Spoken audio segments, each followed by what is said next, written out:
الأسرار المقدسة في دور السينما في أيلول سبتمبر 2009.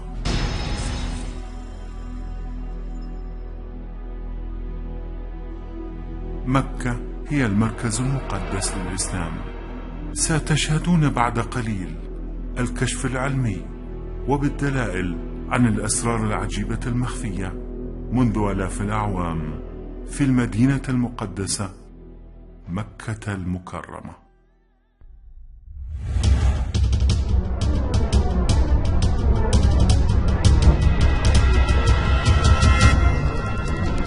الثابت FBI 1.618 الرقم المثالي للتفوق التصميمي في الرياضيات. لقد استعمل الخالق نفس الرقم العظيم في الكثير من الأماكن في دقات قلوبنا وفي نسبة العرض والطول لحلزونات جزيئات DNA وفي التصميم الخاص للكون وفي قواعد ترصف الأوراق وفي كريستال الجليد وفي البنية الحلزونية للكثير من المجرات وفي الكثير من الأماكن. النسبة الذهبية أي 1.618.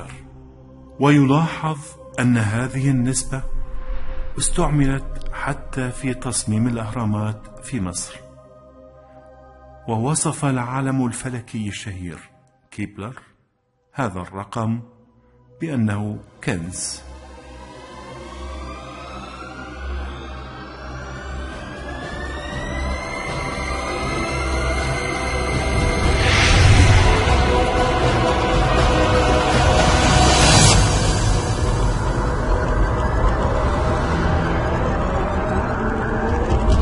أثبت إخصائي التجميل الدكتور ستيفن ماركوت في الدراسة والاختبار الكبير الذي أجراه على مدى 25 عاما إنه حسب هذه النسبة المدونة حتى على الحمض النووي فإن وجه وجسم الإنسان خلق بأجمل شكل.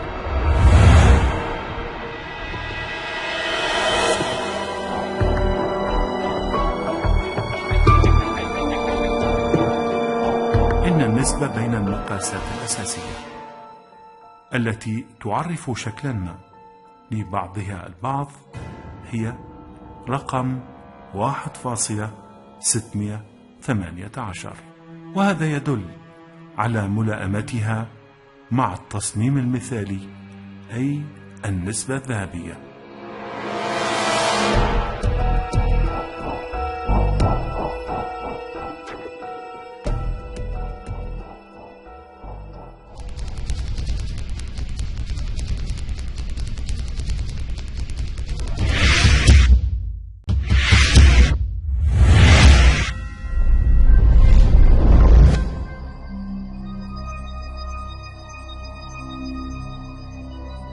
إذن أين نقطة النسبة الذهبية لكرتنا الأرضية؟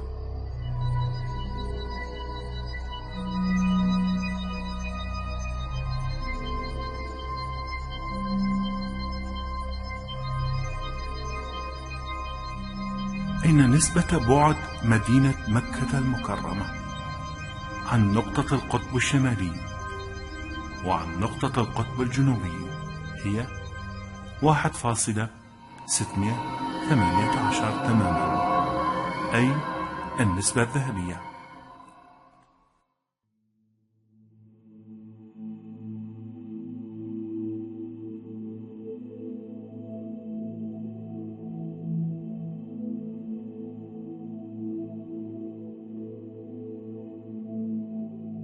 أما نسبة بعد مدينة مكة المكرمة عن نقطة القطب الجنوبي فهي نفس نسبة البعد بين القطبين. لا تنتهي المعجزات بذلك لأنه حسب خارطة الطول والعرض التي يحدد البشر من خلالها الأماكن فإن نقطة النسبة الذهبية تتواجد في مدينة مكة.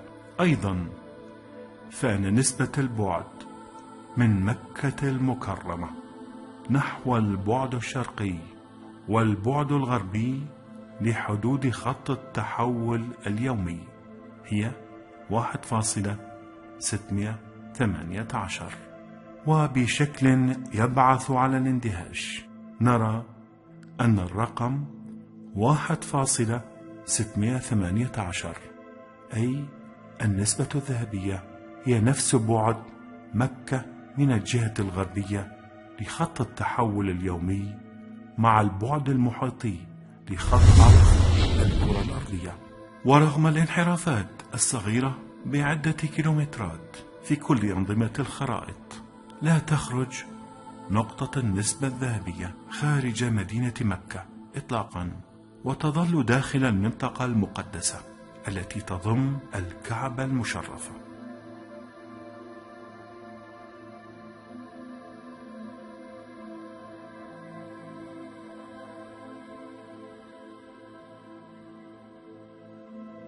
أما برنامج PHI ماتريكس فهو برنامج أمريكي يفيد لإظهار نقطة النسبة الذهبية للوحات والرسوم.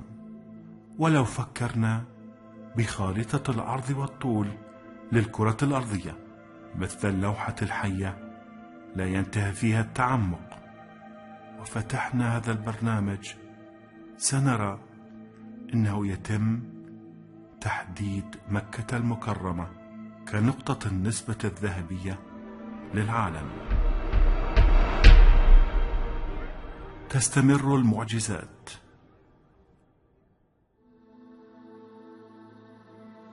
هناك آية قرآنية واحدة فقط فيها كلمة مكة، وتتحدث عن تواجد الدلائل الصريحة التي تمنح الإيمان للإنسانية جمعاء.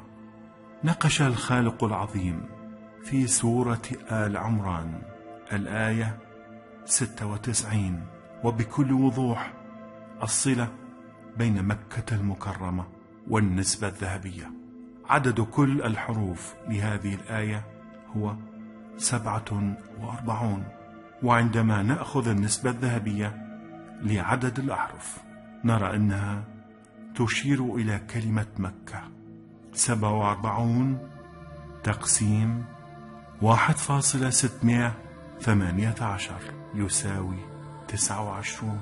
هناك 29 حرفا من بداية الآية حتى إلى كلمة مكة، مثلما هو الحال في خارطة العالم. ولو كان هناك نقص أو زيادة حرف واحد فقط لما كانت تتألف هذه النسبة، وبكل سهولة أنجزنا نفس العملية التي قمنا بها حول العالم، وشاهدنا الانسجام العظيم لعدد الحروف الذي يشير إلى مكة المكرمة والنسبة الذهبية. وكل هذه الإشارات تظهر أن الله تعالى، أي القوة العظيمة التي لا يمكن تصورها، خالق العالم والرياضيات، هو الخالق الوحيد للقرآن الكريم ومحدد مكان الكعبة والمنطقة المقدسة. إنه يذكر الإنسانية جمعاء بهذه المعجزات، وأنه يعلم المستقبل ولغة الإنسان المشتركة، ومنح لهم الإشارات من خلال ذلك.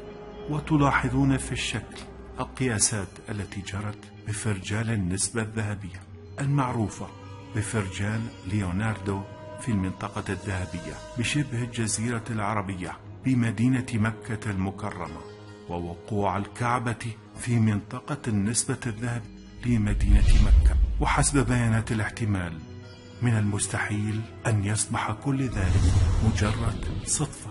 سننقل أخبار المعجزة في الكتب المقدسة ونقطة النسبة الذهبية للكرة الأرضية والأسرار الكبيرة بحق النبي عيسى عليه السلام والرسول الأعظم محمد صلى الله عليه وسلم.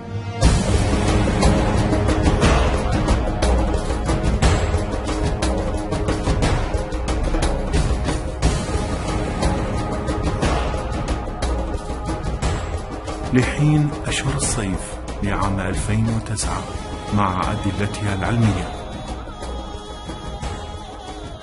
إذن فحاولوا البقاء في الحياة للاستمتاع بهذه الحقائق